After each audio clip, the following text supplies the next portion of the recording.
జనసేనాని పవన్ కళ్యాణ్ గారి వద్ద తనకు ఆశించిన గుర్తింపు దక్కలేదని తీవ్ర అసంతృప్తి ఫీల్ అవుతున్న కళ్యాణ్ దిలీప్ సుంకర ఇటీవల పవన్ కళ్యాణ్ గారికి వ్యతిరేకంగా మారి జనసేనకు యాంటీగా వైఎస్ఆర్సీపీకి పాజిటివ్గా వీడియోస్ చేస్తున్న విషయం తెలిసిందే. ఈ నేపథ్యంలో కళ్యాణ్ దిలీప్ సుంకర మరొక వీడియో చేశాడు. ఈ వీడియోను చూసిన వారు no doubt it's almost official, Kalyan Dileep Sunkara Paytm బ్యాచ్లో చేరి జనసేనానికి వ్యతిరేకంగా మాట్లాడుతున్నాడు అని డిసైడ్ అయ్యారు. ఇంతకీ కళ్యాణ్ దిలీప్ సుంకర మాట్లాడిన అంశం టీడీపీ, జనసేన మరియు వైఎస్ఆర్సీపీల మేనిఫెస్టోల గురించి. పైగా ఈ వీడియో చాప్టర్ 1 అని మెన్షన్ చేశాడు. అంటే సిరీస్ ఆఫ్ వీడియోస్ ఇదే అంశం మీద మరిన్ని రానున్నాయన్నమాట.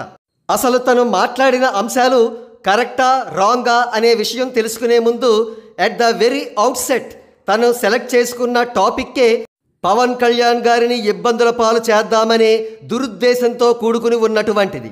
ఇంతకీ తను మాట్లాడిన అంశాలలోని క్రక్స్ ఏమిటంటే వైఎస్ఆర్సీపీ మేనిఫెస్టో కూటమి మేనిఫెస్టో కంటే చాలా బెటర్ అని నిరూపించడం.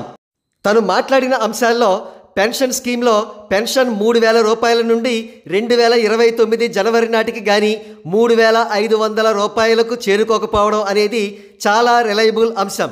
On the other hand Chandrababu Naidu గారు అధికారంలోకి వచ్చిన వెంటనే పెన్షన్ 4,000 రూపాయలకు పెంచుతానని చెప్పారు. ఇది అబ్సర్డ్ అనేది కళ్యాణ్ దిలీప్ సుంకర మాట.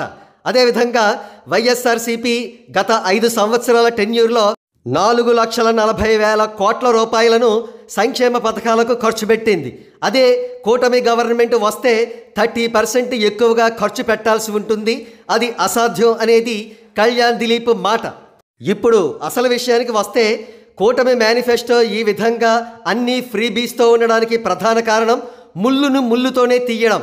వైఎస్ఆర్సీపీ వారి మేనిఫెస్టోకి విరుగుడుగా కూటమి మేనిఫెస్టో ఉంటేనే జగన్ ప్రభుత్వాన్ని వారు గద్దె దించగలరు. పవన్ కళ్యాణ్ గారు సెట్ చేసుకున్న తక్షణ లక్ష్యం జగన్ ప్రభుత్వాన్ని గద్దె దించడం.